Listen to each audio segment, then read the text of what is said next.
Alright, what is up, guys? Thank you for joining me again today. We are doing a very special podcast stream today with Kai from Aaralyn. Kai, how are you doing today? Hello. I'm okay. How are you? Um, Day by day, dude. We are, 7 months into this quarantine bullshit. Yeah, something like that. Uh, it's been terrible, but, day by day, like I said. There's no other way to do it, man. How Real. you guys like in your new spot you guys moved into? So far, so good. The cats are trying to settle down and everything because they're always Oh yeah, new space, man. yeah. Just like kids. Yep, always. That's what they do. How are you guys doing on your end? It's all right, man. Everything's still kind of like off and on over here. Like, my work schedule's really random. Um, still, uh, Nani's is going back to normal. I think the biggest thing right now has just been adjusting to like online schooling with the kids. Yeah, It's been a weird process, but yeah, and it's like everyone's got to relearn this shit too because yeah, they're all doing it virtually. So it's like it's not like when you just have like physical kids in front of you. It's a little whenever harder. yeah whenever they announced that they're going to do it all online, I was like, but my initial response too is like the kids are going to be fine with it because they're malleable, like they're quick to adjust. Um, the hardest thing, which I think is definitely true, is the reaction of the parents. Like it's been pretty eye opening to see how uninvested parents actually are in kids' education because of all this. Because like it's just there's a lot of there seems to be a lot of sentiment of like fuck this is not my job, which makes me mad because I think that people should have education. Um, yeah, there's been a lot of that. You can definitely see how it's Yeah, affecting those kids too, because it's all on Zoom and stuff like that. So it's like I don't know. yeah, It's and they're not getting the interaction yeah, that they get it's every a day and it's have very gotten. different. Hmm. For Uh, sure, especially for someone like my daughter. My daughter's really social, and so that's been the hardest thing for her is not being able to get that time with her friends in every day, and one on one with the teacher face to face. It's a different thing.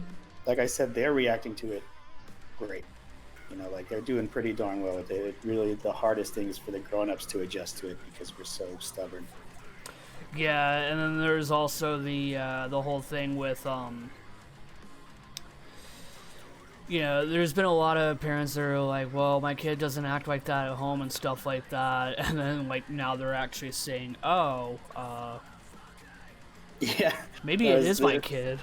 maybe my kid is the problem because Yeah, now, like you put them in a virtual environment, and what you want to kind of do is like close them off from everything else. So like we have a desk set aside and yeah, gave them basically we bought a little desk and they have their own workspace, and it's supposed to we try to stimulate that with them so that they get as close to it as possible. But what you're finding out is that like other people who are doing it, their kids are still acting crazy. That's yeah. the same kids from last year, dude. Yep, always. So I can guarantee you, I know who the troublemakers would have been yeah. if all of my guys, like everyone that I went to school with, was, if we were still doing shit like this, like if we were Oh yeah. younger. I could tell you, like, without even, like, blinking. It's like, oh yeah, it's him.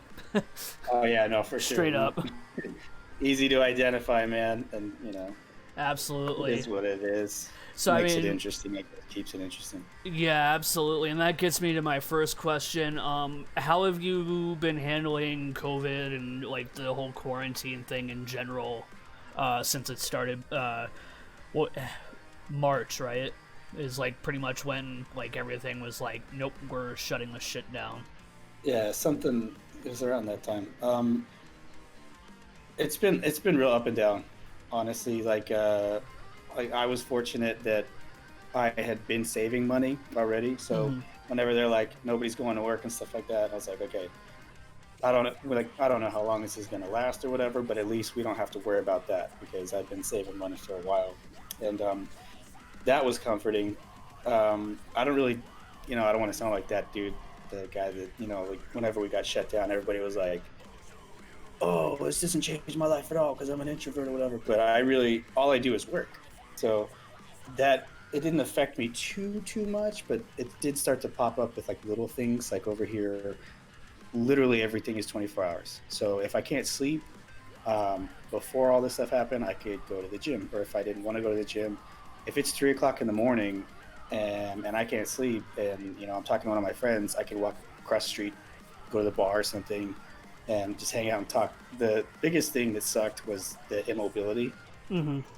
That was hard to deal with because usually I felt like very constricted, and then when I started to settle into that, I started, I kind of, um, I've had battles with depression my whole life, but being put in a situation where I was 100% immobilized definitely exacerbated that for a while. So, um, and now I've like, I'm working through that, but it was all right, and then it was really, really hard, and now it's getting better, and things started to open up, and I'm working on it still. Just it's mostly been the most difficult thing is just trying to navigate my own headspace and make sure that I'm not, fucking myself up too much, and staying active and not just fucking sleeping all the Yeah, time. just basically keeping your brain occupied.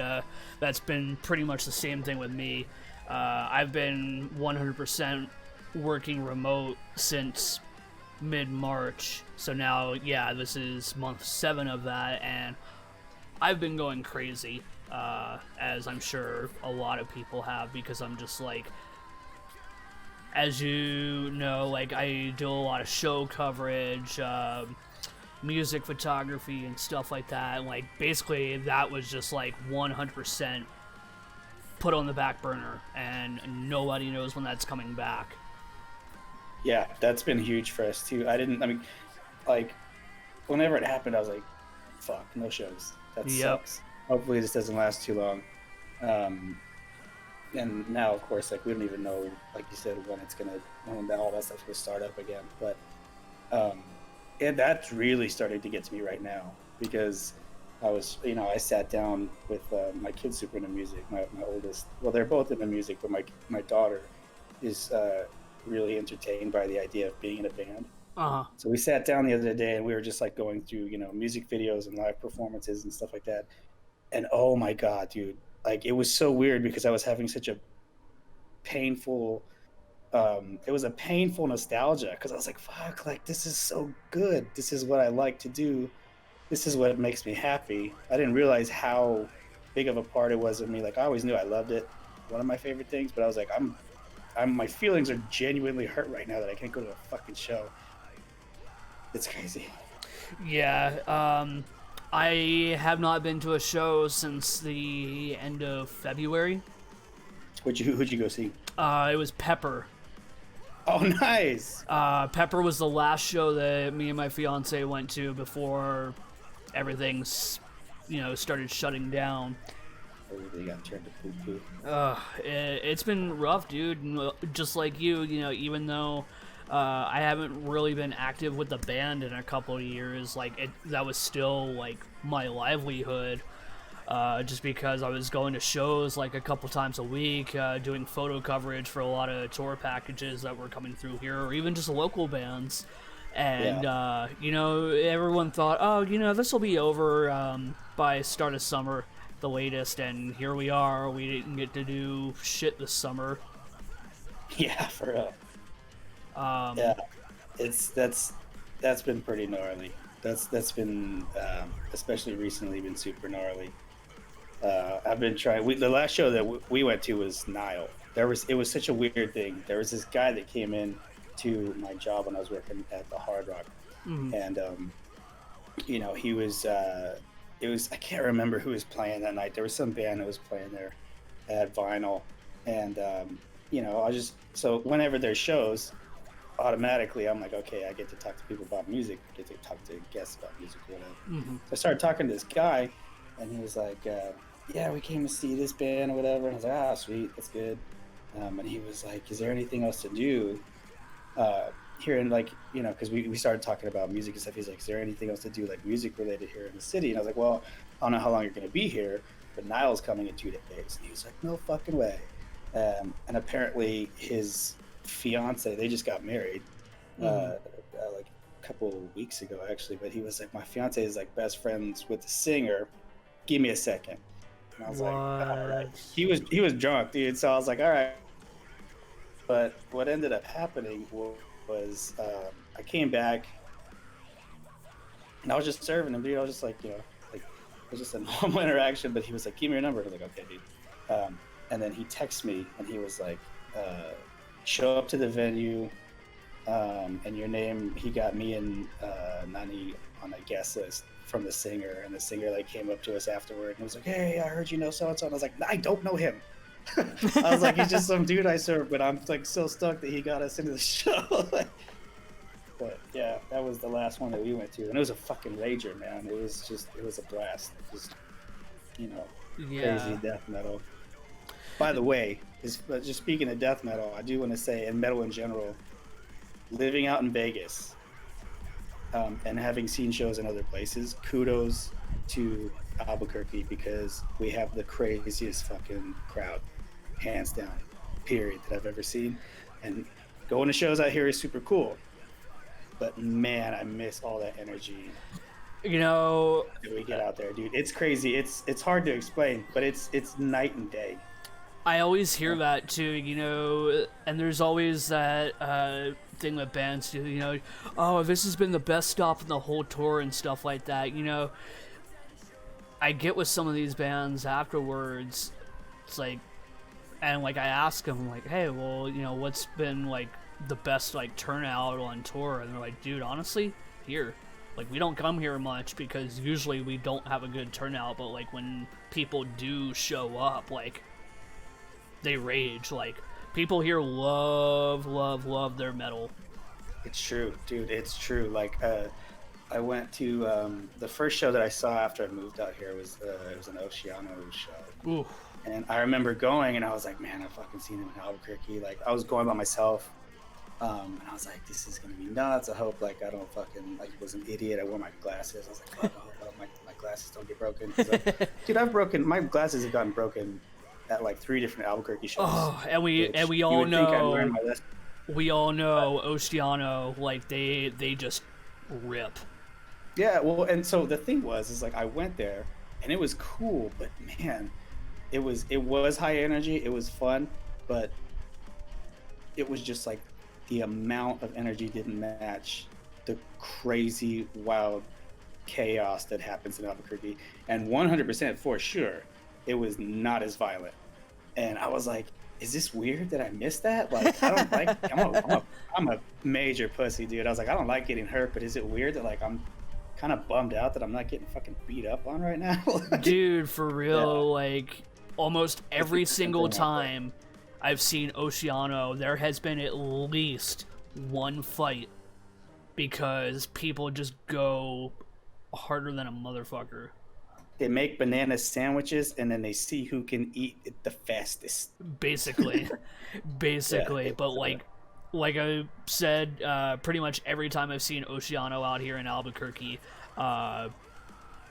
something goes down, whether it's either almost a fight because someone gets crowd killed too hard, and like I get it to a point because like there gets to a point where it's just like it's not enjoyable anymore. Like, dude, I'm trying to enjoy the show, like, yeah. But at the same time, you know, they just tear it up. I do think I mean, like I see everything has its place. Crowd killing has been around for, you know, decades at this point. Absolutely. But I do think that one of the things that I think there is a line to be drawn though between like, you know, participating in the show and participating in like the camaraderie, and then just fucking little PP energy. There's a difference. And Yeah, see, if you're just trying to enjoy the show, you're standing there and stuff like that, dude. To be honest, I hate it when people start like trying to push me in the pit, and I'm just like trying to enjoy the show. It's like, no, I don't want to. Like, and that goes with anything. It's not just crowd killing, just moshing or hardcore dancing, whatever. Like, sometimes you just want to watch the show. Like, and I get it. Like, it's always gonna be different energies and stuff like that, but it's. Yeah. Yeah.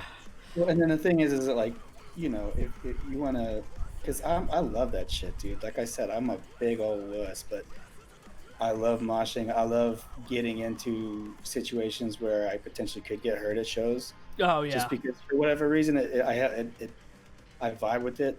I identify with the way that it makes me feel, and I'm assuming the way it makes everybody else around me feel. Yeah. The issue comes from those cocksuckers that go around just being, pendejos for no reason. Basically. And they kind of ruin it for everybody else who's, they're being violent, but they're not being malicious fucking buttholes. Yeah.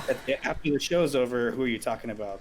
The buttholes. And then it paints an ugly picture for the rest of the people who might have been having fun and going a little nuts, but not being straight up boners.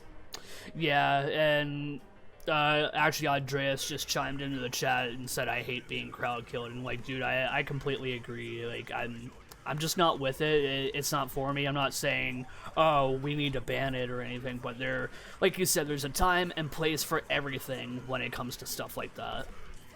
I always said that if you if you crowd kill me too hard, I'd look you up and I'd seduce your grandmother and eat her butt. Oh my god. That should be enough to scare anyone. That's passive aggression right there. Like, it's like, I mean, who did I hurt? Nobody. Yeah. But. So have you guys been working on any new music or anything since lockdown and stuff like that? Well, yeah, since before lockdown. It's been a long, kind of arduous process, actually. We are in the middle of recording a full length. I think it's 12 songs, and then we're doing a single that we're going to release separately just for fun, just because it kind of sits outside of the sound of the rest of the full length that we're currently recording. Mm-hmm. And then on top of that, Andres and Daniel have started writing the next full length, and they might be five or six songs into that, actually. All so right. It's a lot of stuff. It's just it's a process, man, with everybody being spread out, and everybody's kind of sitting in their own weird mental spaces. Mm-hmm. And even before all of this, I've always said that, like, playing in a band and trying to get people on the same page, especially when it comes to recording, it's kind of like wrangling cats. Oh man. Which is very difficult. But Absolutely. It's even harder when it's like, not only do we not all live in the same place, but now we have There's travel restrictions. Yeah, well, but and then now it's like, well, everybody's recording on their own. Like, everybody's done a lot of research and has set up their own private studios, and it's gonna be good, because we've invested a lot of time and educated ourselves on it. Except for me, I'm still going to a studio because I don't trust myself to record. But the stuff that they're putting down is sounding pretty choice. But it's difficult because now we're dealing with dealing with shutdowns, and how does that affect your mental state, and how does that affect your ability to do X, Y, and Z? Like, it's a process, but once it gets done, I think that it's going to be really cool. I'm really excited to finally lay everything out and let everybody hear it, and hopefully do couple that with a lot of kind of like media ideas that we have as far as like art and potential music videos that we're kind of like spitballing. Like, Awesome. hopefully it's cool, man. There's a lot of room for it to be really cool, and as long as we do the right things, it'll come out like something that we can all be really, really proud of. Absolutely. And you guys have always self-produced? Yeah, we've always done everything ourselves. We've had engineers, like, we go into studios and stuff like that, but nobody. Like, do you mean you're talking about production, like Well, what do you mean? Like, as a producer, has we had any influences as to like what we write and record? Yeah, like you all like Oh, no, write completely. always us, No, okay. always us. Because that was kind of like the idea when we got together. We're like, we don't want any outside influence if we can help it ever. Yeah. Although I will say this, there is going to be some. We are going to, for the first time, have some. Well, no, that's not true because on Art and the Artist we had guest spots. So no, what I just was about to say is a lie. But we do have some pretty cool outside stuff coming in for the full length. We have a gas guitar solo. Yeah. I can't say who it is, but it's going to be pretty cool. Like And when people hear it. I feel like that's a thing that people get snippy about too, because like if you sign to like a label or like a management company, they're going to push at least a little bit of like writing influence on you. And I mean, to be fair, like a lot of the like well-known recording engineers out there now, right now, like Cameron Mizzle from Chango Studios, and like Joey Sturgis, Nick Scott of fuck, I can't remember the company name, but they've worked with like Icy Stars, Asking Alexandria, and stuff like that. Like, yeah. It's not necessarily like they're writing the songs for them, but they might be helping them get from like riff to riff, and like, you gotta admit that some of those songs are real fucking bangers. Like, I'm not saying like, oh, just let someone else write for you, because obviously the whole point of being a band is to like show everyone what you want to do. Yeah. And I do believe that to an extent, a little bit of creative control is okay, but not to the point where it's like you don't have a say in it or it's very minimal. Yeah, I think for bands that get to that place, they move into that space. It's good for them because I mean, obviously everybody wants their band to be successful, but when you get to that point and you have people to answer to as far as like your money and their money is concerned, that's one of the reasons producers have such a heavy hand, because it's like, okay, we appreciate and we love what you're doing, but we are going to tweak it here and here and here in order to make it more approachable and consumable. Absolutely. We've never been in that position, and it's something that we actually kind of like, because we don't follow from song to song. We don't follow any sort of format, which it's been very strange, but we kind of follow like as best as we can reconcile the emotional and intellectual direction of a song based on the sounds and the lyrics. That's however the song turns out, that's how it's going to turn out. And we've been lucky to, I guess, I would hope that people don't think our stuff sucks, but we've been lucky enough to at least put stuff out that anytime we step on stage and get to play it, I think that we feel it. And that's kind of all we got going for us, dude. It's like it might be, it's kind of weird for a lot of people, I think, but well, I got your guys' stuff playing in the background of this stream as well. Oh, nice. So they're getting a taste for anyone who's watching and or listening right now and may not have heard them. You're listening to Aaralyn right now. Yay, Schmarilyn. You know how we got that name? No, and I was actually about to ask that because you guys went under a different name before, didn't you? Yeah. So we it was me and who was it? It was me and Daniel and BJ. And then I think oh God. Was it? Yeah, okay, so we had the band together and we were Siddhartha. That's what it was. It was me, Daniel, BJ, Abrin, and Sam. And we'd finally got a group of people together that wanted to play, because me and Daniel and BJ had done some other stuff before that under a different name. We finally got, some people who wanted to play with us, and they wrote and we recorded. And then what happened was we were going to go on tour with this band called The Distant Calm a few years ago, and shout out to those guys because God, they're still one of my favorite bands I've ever seen live, and I miss them. I wish they were still together. I Yeah, know that Jared last year was teasing that maybe they do a comeback show. I don't know if that just came from him or if it was a collective thing or what. But if it wasn't a joke, please, for the love of God, fucking do it and put us on the show, guys. yeah. I've seen them a few times when they came to Albuquerque, and they fucking brought it. They're airtight. That's the thing. Like they were absolutely airtight.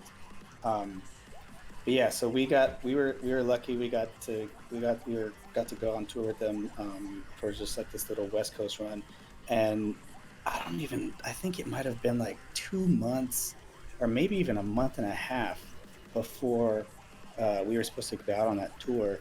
We got an email from this guy in South America. I don't remember what country he was from, but he was on a major label, and he was like, "This is my name, and I have rights to it in America, and you have to change your name, otherwise we're gonna take legal action against you." And I was like, "Who the fuck? Like, What? we're nobody." So we're like, "Okay," and we told the guy who was our booking agent, we're like, "We gotta change the name, we gotta change all the like flyers and whatever you've done now, you have to change it." So we were like under the gun, and essentially what we did was we busted out a dictionary. Nani busted out a dictionary, actually, my wife, and just started at the A's. And we got. I mean, like, what it ended up is it like the word Aaralyn, and we didn't look into it any further than this, but apparently it is an American word, whatever that means, and it means someone who sings songs, and we were like, well, fuck it, let's do it. Like, there it is. And that was it. So. That's actually pretty funny because something similar, like not as bad, when I first started Third Shift Media happened. There is apparently another company called Third Shift Media, but they don't spell it out like I do. It's 3RD and then Shift Media. Yeah.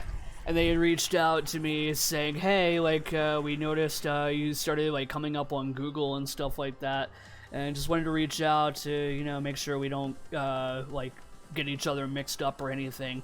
Because, like, originally when I saw the email, I was like, oh my god, you gotta be kidding me. Because, like, it was, like, not even 2 months after I had started the company. And it was like a really formal like beginning of it, so I was like, oh god, don't tell me that like I'm gonna have to like change my name and shit like that. Yeah. Apparently this company did a Super Bowl commercial, Jesus. and they were like so chill about it and everything. I'm like, money then, dude. That's money. yeah, they were just like so chill about it. They're like, yeah, hopefully we can work together one of these days. I'm like, okay, cool. But that's been like 3-4 years ago. I'm just like, okay. Also, at this point, as far as stuff like that, like legal stuff, I'm just like, no news is good news, right?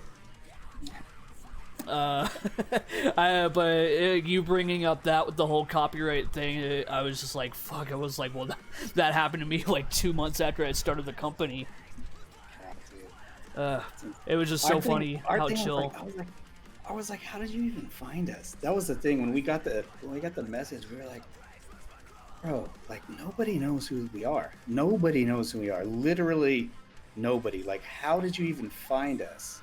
Why would you approach us? Like, I don't know. I don't know the ins and outs of all like that whole culture and like being on a major label. I'm assuming that there is a given amount of money that they bring in based on lawsuits and stuff like that. Like, yeah, you would assume so.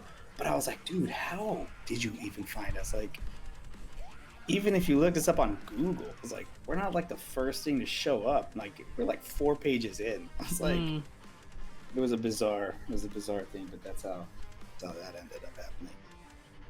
Yeah, word of mouth tends to move pretty quick. I wish it moved quicker sometimes. Jeez, get more done. Yeah, for real. So best way that I can come up with it, because obviously it's not, but like post COVID, what are you doing in your free time these days since a lot of shit's been shut down?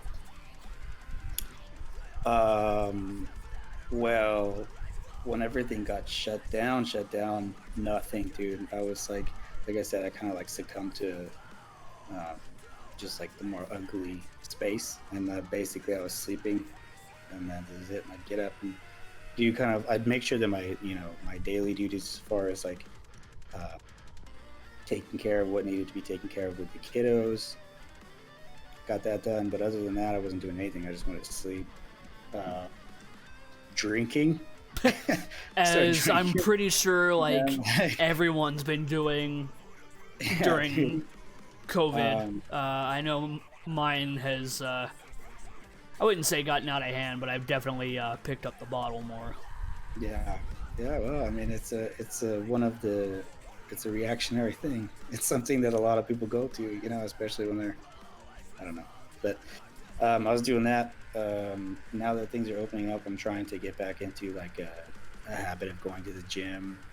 This week I didn't do it at all, but there was a time where I was like, pretty back into the cycle of that, and that's one of the best things for me because it keeps me from doing all the ugly stuff, like sleeping all the time or drinking or whatever. um, I think one of the most positive things that I started doing whenever everything shut down was I went back to listening to uh, stand-up comedy sets, Hmm. which has always been like it's been super a big part of my life. And I kind of forgot about it. I got so caught up in like working and stuff like that, um, that I kind of like lost touch with it. But whenever I was like, "Fuck, I have nothing else to do," started looking up some of my favorite comics, and I was like, "Oh man, I haven't seen this set before," and I got really invested in that for a while, and that was actually really cool because it kind of pushed me to decide that I was gonna put together like 5 minutes, and hopefully whenever things normal, I want to go try my hand at a few minutes at an open mic or something like that, which is weird. I don't know, like I don't know how many people that would be listening to this right now are into like stand-up comedy, but man, it's a really cool art form, and I think that it's underrated.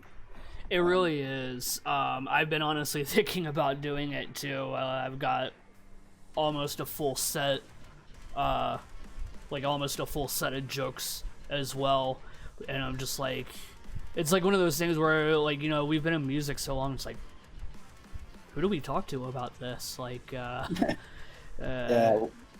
And then the thing is that like I thought about doing it in the past, just very briefly, but even now, like playing shows is one thing, but dude, standing on stage by yourself with just like a couple of shitty lights pointed at you in front of a crowd of people who are like, yeah, potentially drunk and eating chicken wings and mozzarella sticks and shit, and it's, trying to make them laugh is scares the shit out of me. So that's one of the reasons. yeah. That's one of the reasons I never jumped into it, because it's like, dude, that seems scary as fuck. There's no extra noise. It's just you and whatever you're doing on the mic versus all these people. Yeah, and if you fuck up, that's all on you. That's not on like anyone else. Yeah, there's nobody else you can give it to unless you're like if you're being heckled or something. But for the most part, it's all on you. If your set goes bad, it's because you bombed it, and that is Yeah, so nerve wracking. yeah. I feel like it's probably a good idea to do like a mock set or something like that beforehand. Like maybe with like a few friends or even like friends of friends, like people that may not know you personally, just to like get an idea of like the vibe or something like that. Because like I said, it's something I've been looking into as well. And but like you said, it's a little scary being on stage just by yourself, holding only yourself accountable. Yeah, dude, it freaks me out. And then it's like one of my favorite things in the whole world is making people laugh. Like I go out of my way to be an idiot all the time. I'm not actually like a fucking idiot all the time, but I go out of my way to act like an idiot because I like to see people laugh. Yeah, same here. And so the idea of going up on a formal, in a formal setting and bombing just is terrifying to me. I don't know how it, I mean, you get over it eventually, just like you get over bad sets. Yeah. But shit, it would be. It's literally like going up, and if nobody's laughing, dude, you might as well be up there naked and whacking off with a micro. Like, basically. And there might be one guy that's in there that's into that, but most of the people are going to be disgusted. Yeah, it's just like, yeah, there might be that one or two weird dudes that are like, oh, okay, I'm into this, and it's like, eh. Who's your, if you're thinking about it, who's your, let's say, who's your top 3 favorite comics? Bill Burr is definitely one of them. Used to be, but no longer, so this he's not going to go on the list, but before he went down the shitter with all the allegations and shit, Louis C.K. was funny as fuck, but I don't roll with that anymore for obvious reasons. Oh, his stuff's still funny. I've been Louis C.K. you this whole time. Did you didn't know I've been whacking off this whole time? Oh my god. No, I'm just kidding. Yeah, it's I don't know. I don't support shit like that. Like, he's a great comedian, he really is, but it's just like yeah, there's a line, and he crossed it. Absolutely. But Bill Burr is definitely my top. Fuck, I would have to look through. Gabriel Iglesias is definitely one. And actually, even though it's a little bit more ventriloquism, Jeff Dunham is really fucking funny. Dude, I saw Jeff Dunham when I was living in Albuquerque at Santa Ana Star Center, and my friend basically peed himself. Like, I swear to God, we almost got kicked out because I've never heard my friend laugh like that. Dude, he is absolutely ridiculous. If you could squirt with your mouth, he was squirting with his mouth. Like, people around us were like, dude, settle down, okay? Like, it's funny, bro, but it's not that funny. And he was just dying. Yeah. I don't know, man.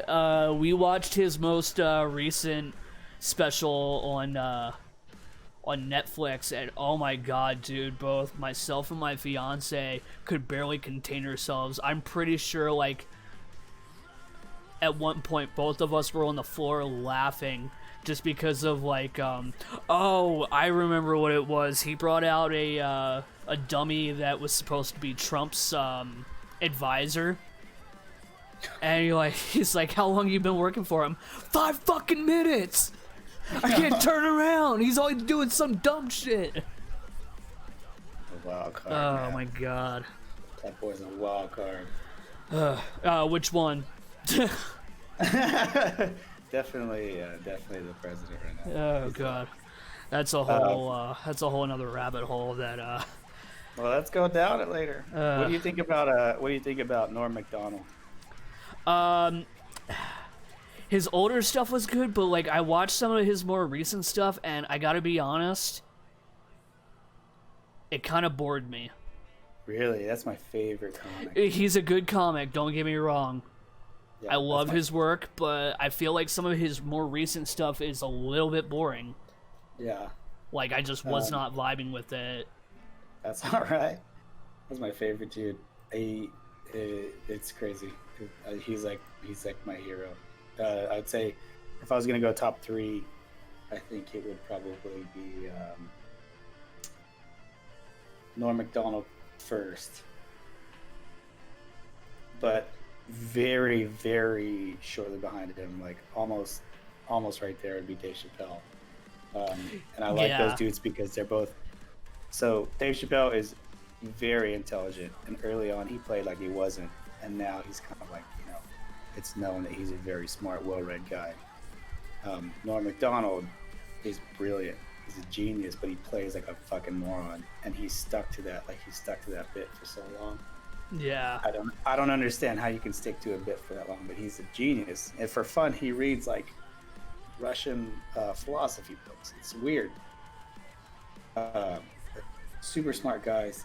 And then after that, it might be Bill Burr too for me.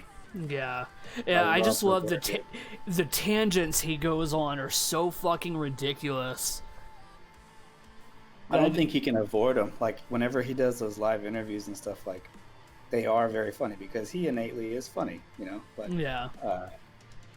He goes on these tangents. It's like, God, you're so fucking Boston, bro. Like, Yep. these are hilarious, but you just can't. Like, as much as you do, you can't get away from being that fucking Boston boy. Oh, absolutely. And it was funny because one time I got really mad about something and I kept going off about it.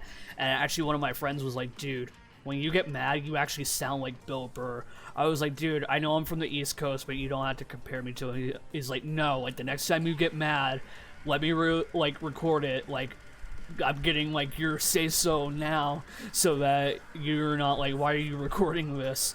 And like the next time I got mad about something, he showed it to me. I was like, oh my god. That's so funny, dude. It's the speaking your mind. That's what it is. Yeah. That whole East Coast thing is, you know, wearing your feelings and your ideas on your on like, you know, On your, just on your off the sleeve. cuff. Yeah. Always. And there's you don't. The thing is that like there's no bad intentions that come from it. You're not being malicious in any way. You know, you're not trying to hurt anybody's feelings. You're just being honest. You're being blunt. And a lot of people see it, they're like, oh, he's such a dick. He's funny, but he's a dick. It's like, he's not a dick. He's not trying to hurt your fucking feelings. He's just talking shit. He's just talking. Yeah, that's just how it is. Like, that's just how it is. Yeah. And that's just the East Coast in general. And that's the thing too. Is of course I'm from Maryland, and there's always like an argument of whether we're like North or South East Coast because we're legit right in the fucking middle. But we have so much aspect of both North and South East Coast. It's like we're like kind of like a mutt of the East Coast because we're right in the middle there. And like we've got attributes of both. That's the way to be. I didn't even know there was like a, you know, other than like going into the South, I didn't know there was a North and South East Coast. Yeah, like Northeast obviously is like, you know, Massachusetts, Maine, Connecticut, stuff like that. Whereas like I believe we're technically considered South. So there's like Maryland, Delaware, Virginia, Georgia, Florida, etc. Man, you aced your state test already right now. Probably better than most people these days. Yeah, probably, man. I was never good at geography. So.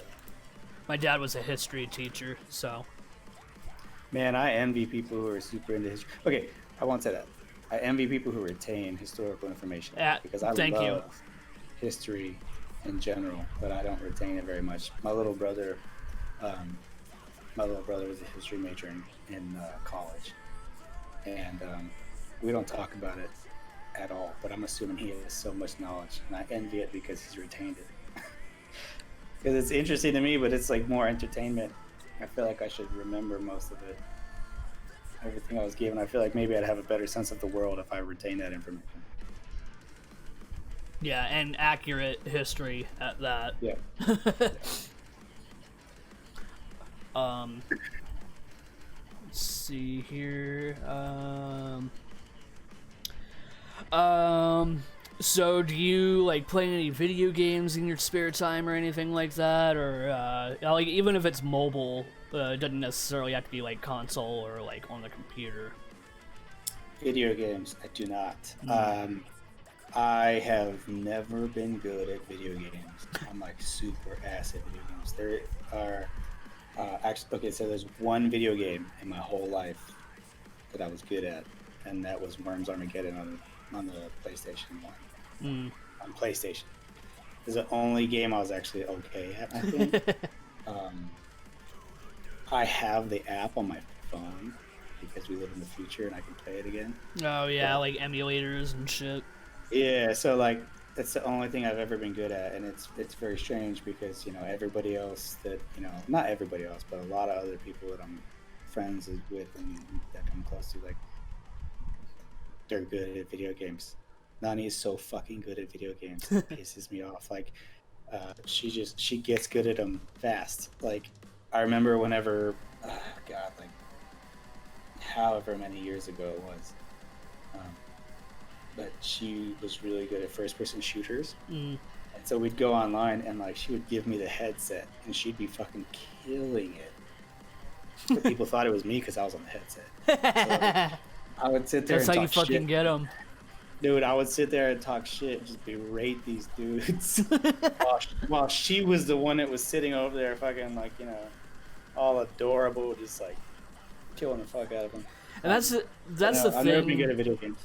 That's the thing that still like pisses me off to date is like the misogyny in the gaming community, because like so many guys think that just because girls are into video games that like they're not good at it, or oh like a guy taught you or something like that. It's like, dude, fuck off. Like I know so many like actually I have so many friends that are women that could probably like kick their ass up one way and down the other without even breaking a sweat.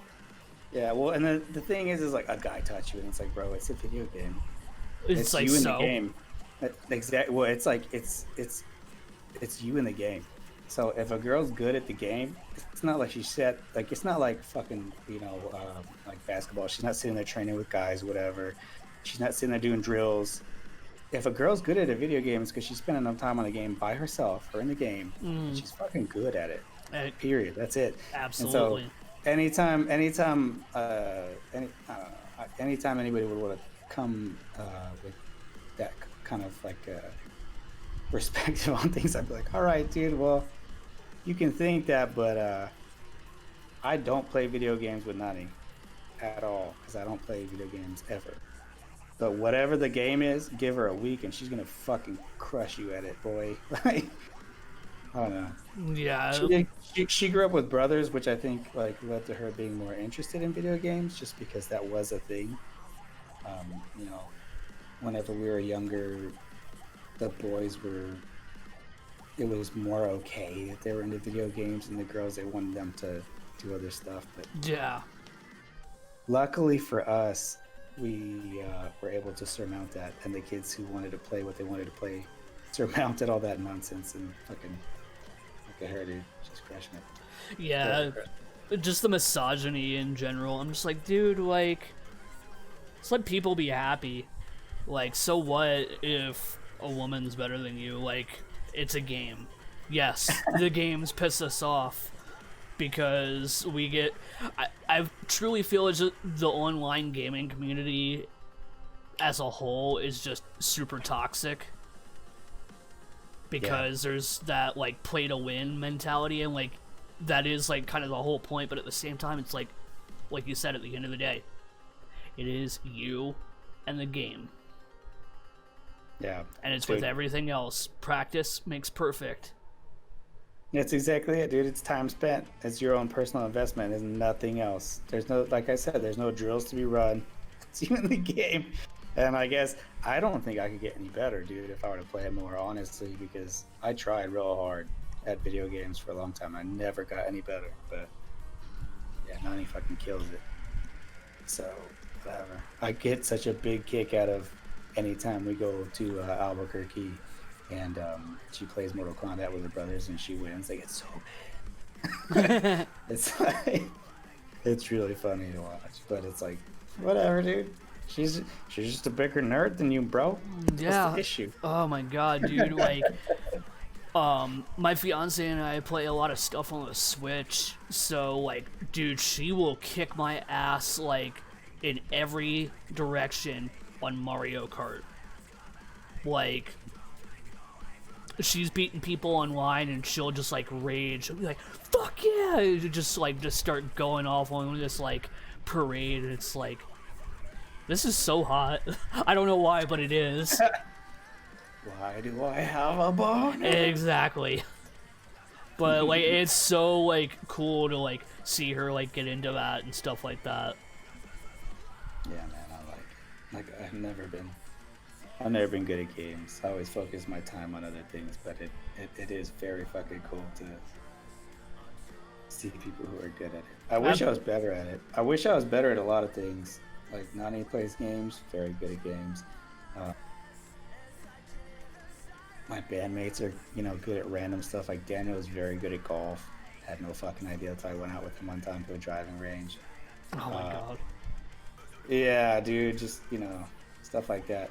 My interest of the stuff that I like focus on is kind of streamlined and boring. It's either like music or writing, writing and reading.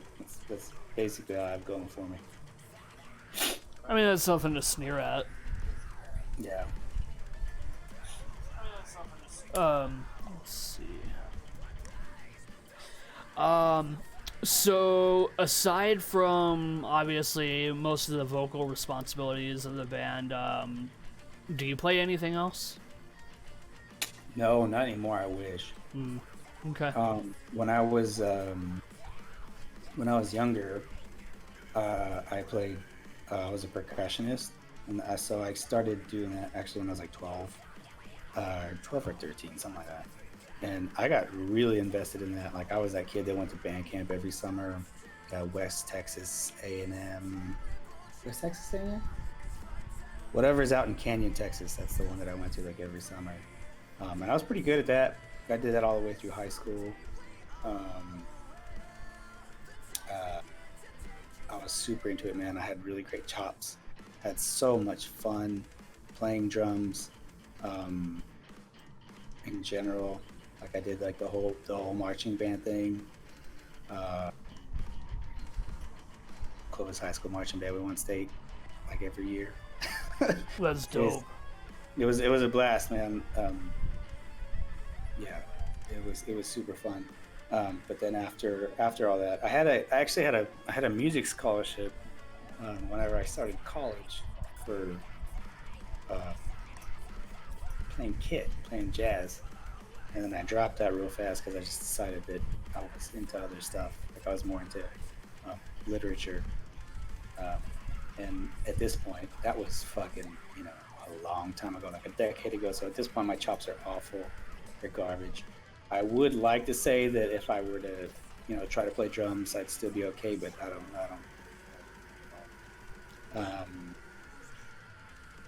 That's it. Percussion is all I ever really had, and I never got good at piano.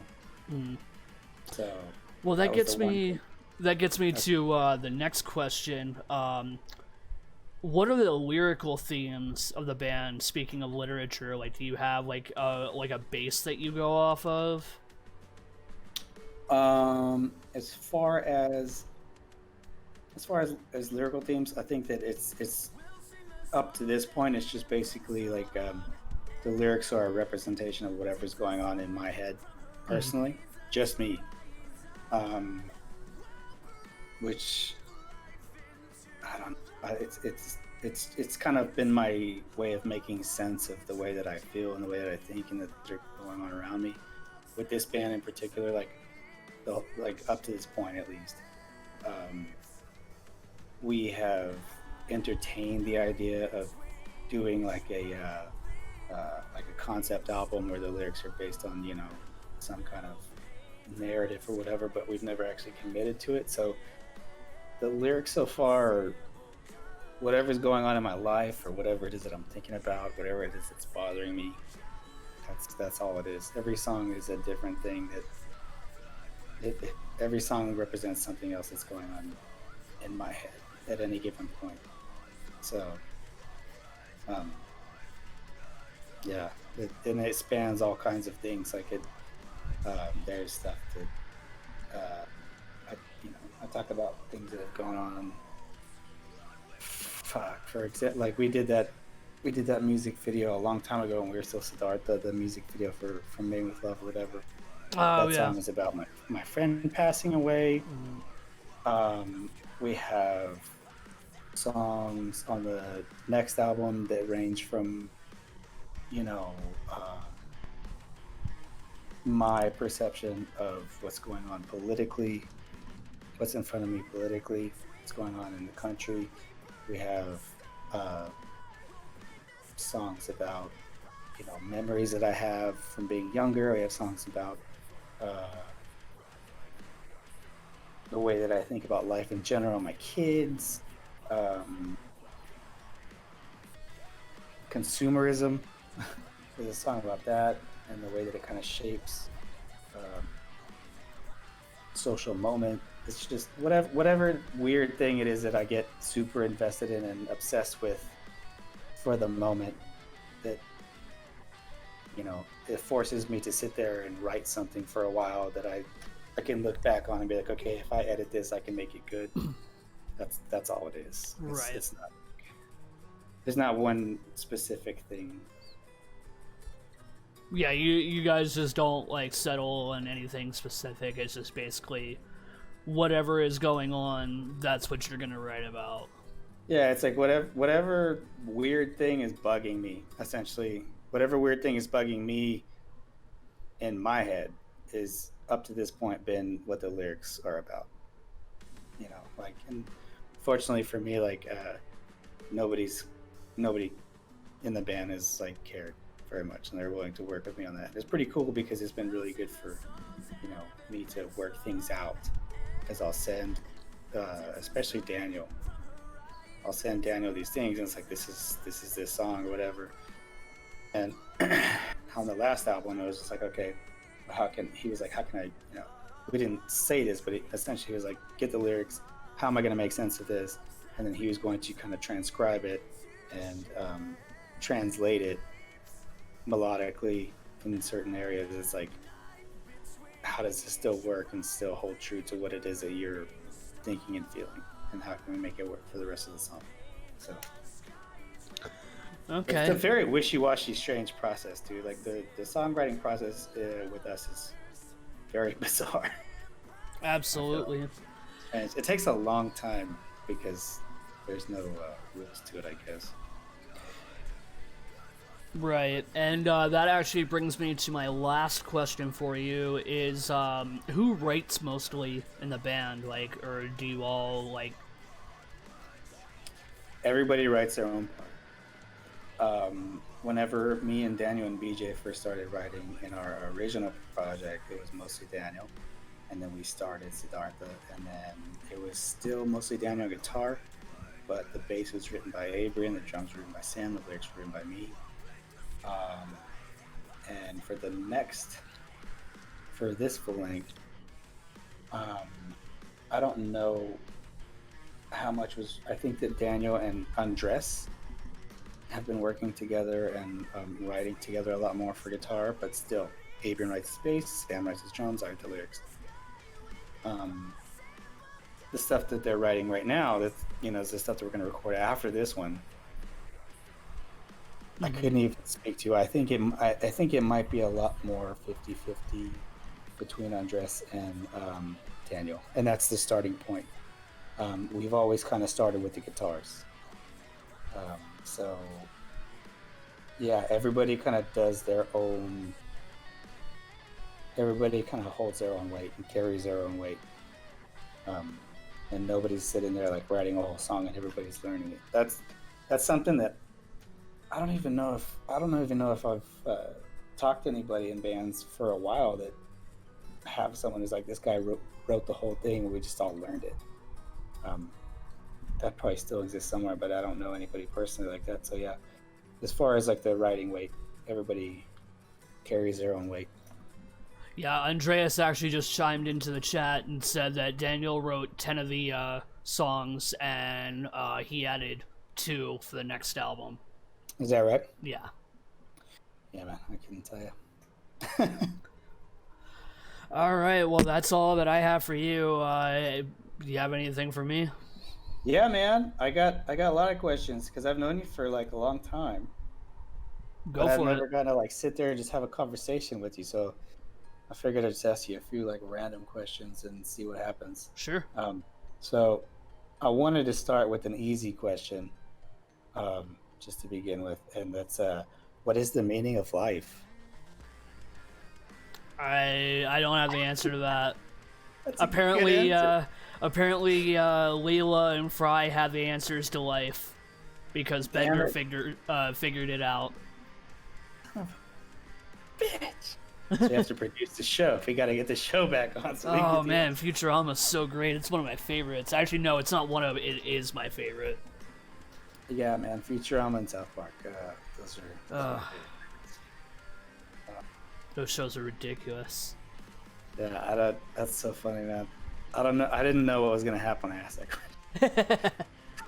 I didn't know if I was gonna. I didn't know, like, because like I said, I have never gotten to have like a sit down conversation with you. I was like, is this you gonna give me like this long, well thought out thing, or is it just gonna be, you know, some silly, you know, response? That's a good response. I gave you the silly response. No, I think you gave me a good one. I don't think there is a. I don't think there is. I don't think there's intrinsic meaning to life in general. So Yeah. I think, as far as I'm concerned, I think that's a good response. Who do you think is going to win the election this year? According to what I'm seeing, Biden is polling about 12 points higher, or 12% higher right now. So I have faith that he's going to win. But the thing is that we have a president that's throwing a fucking temper tantrum over everything and knows that he can contest the election. Oh yeah. And has also picked a Supreme Court nominee, which is bullshit because McConnell fucking told Obama before the last election when what's his name, Antonin Scalia passed about, I would think it's like 8 months before the election, that they needed to wait until afterwards or let the people decide. It's like, well, where is that now? Yeah. I don't know who's gonna win. I just wonder what you're thinking. Yeah, like I personally believe that Biden will win,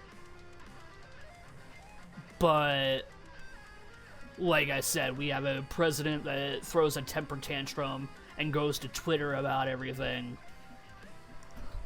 It's a weird. We live in a weird time, man. Ugh. We live in a weird time. One of the weirdest things, or actually maybe the weirdest thing is about this year, has been how revealing it is of the culture. Yep. Right. So, we've all heard the jokes growing up here, you know, from people who don't live in this country. We all know the stereotypes. We've all heard the kind of the perception of American people. The weirdest thing about this year in general has been how revealing it is of the actual culture. And Yep. it's so bothersome. One of the things that has been irritating me is the extent to which I've come to realize that contrarian culture is championed. People seem to be under the illusion that being a contrarian in the first place should be championed when you have no base intellectually. They think of it very highly. Anti-intellectualism is a huge part of our culture, which bothers me. Anti-science bothers me. Ugh. Yeah, we could go down a whole rabbit hole with that. But the thing is that like it causes so many. There's so much chaos that's involved in all that because it comes from every single angle and every single side. I have no idea what's going to happen in the future because everybody's partaking in the same thing and they're acting like they're not. Bothers me. I don't know what's going to happen. Hopefully it turns out for the best because it would just be so shitty to imagine the world 10 years down the road, my kids are coming of age and things are worse. But anyway, what's your favorite color? Blue. Yeah. Did you know that apparently blue is the majority of people in the world's favorite color? It's the most popular color for people in the whole world. I like blue too. Black is my favorite color. Yeah, my backup is green. Oh, what kind of green though? That's a whole spectrum. Oh my god. I mean, blue's a whole spectrum, but dude, green. If you say green, I would say teal. Are you neon? Teal. So that kind of proves my whole thing more because I like blue, but I also like green, and teal is like that in between.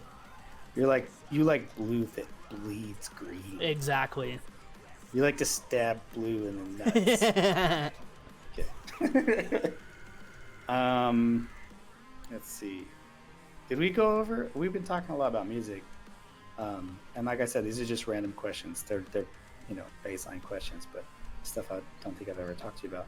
Do you have a top 3 favorite movies? Obviously, one of my all-time favorites is a holiday classic, and that's the Home Alone movies. Tommy Boy, and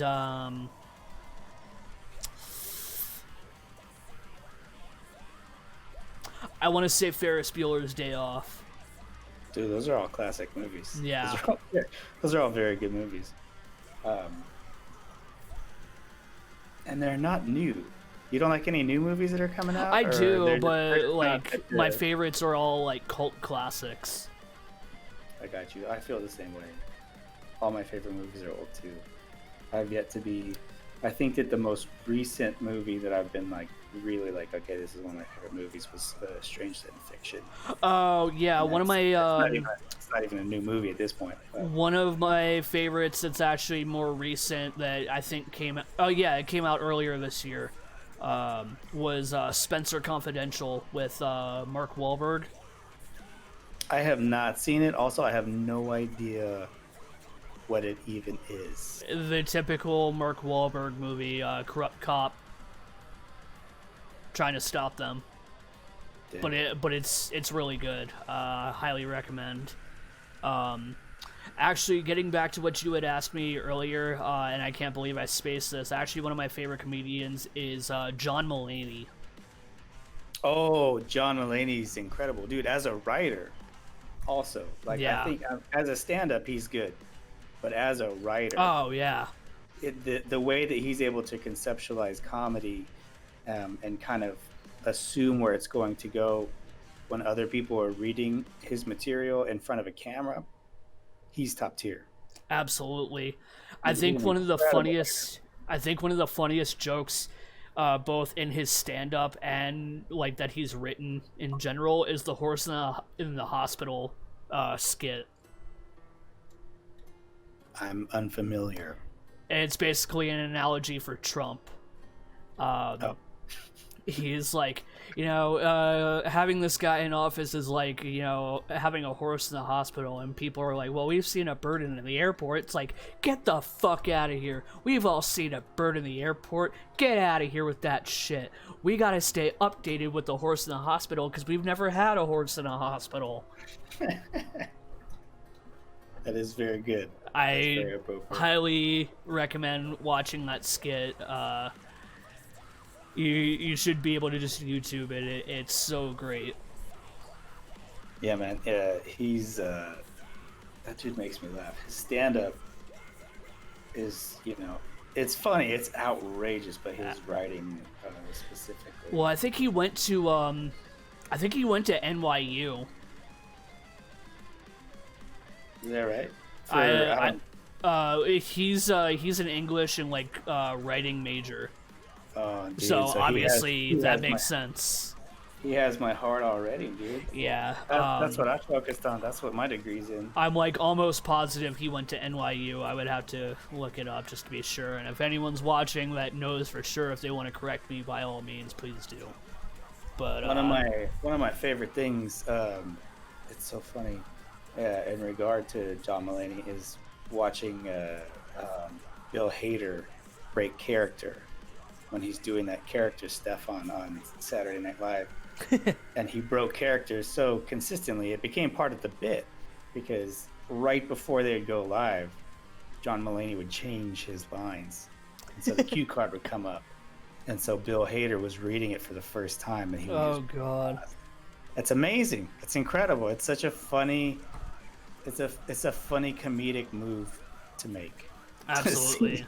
You see somebody who's like, they've rehearsed this thing 2 or 3 times, and it's funny, but to pull the rug underneath them right before they do it, it's just, or as they're doing it, it's just Yeah, that's like an age-old comedy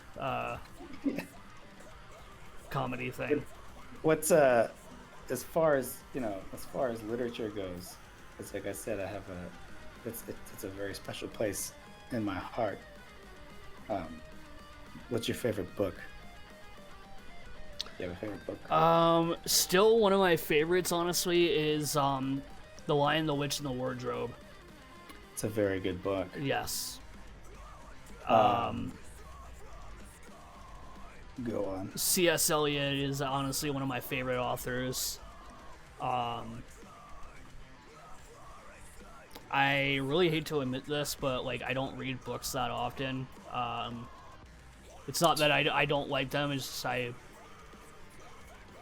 don't pick them up like other people do. Like my fiance, she will like sit and like finish a book within like a couple hours, and I'm just like, "You're done already?" And it's like a book that's like like half a foot thick, and I'm just like,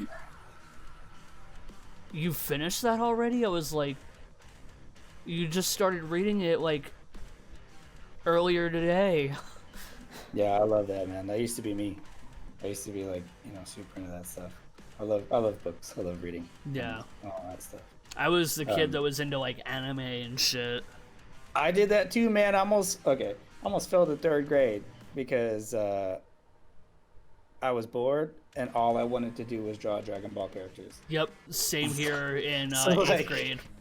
I ended up, I mean, obviously I got my shit together and then I was fine. Like, but for a second, my teacher was like, I can't fucking figure out how to make him do his work. He just sits there drawing Goku over and over and over again. I was like, well, that's where I am in my life, girl. You don't understand it? You don't know my life. What you know? My favorite book is Moby Dick. I think everybody should read that book. Absolutely. Everybody should read that book. It's incredible. It has literally everything in it. I could talk for an hour on that book, man, and maybe one day we will. But Mastodon, that's who it was. Mastodon actually wrote a whole album. Yep. On Moby Dick. I think that came out when I was in high school, if I'm not mistaken. Yeah, man. I think it's the Leviathan album. Leviathan, yep. It's prolific, man. Dude, Mastodon, just Tony Hawk Pro Skater, dude.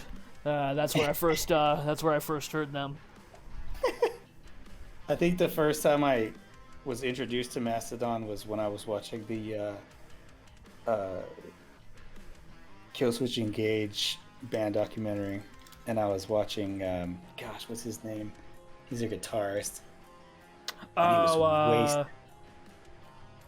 He's like the redhead guy with the beard. I can't remember his name, and I feel bad. But he's the guy who had a brain injury or something like that.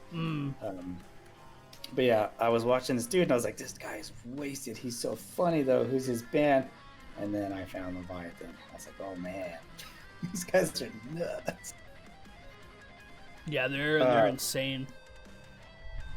What do you think?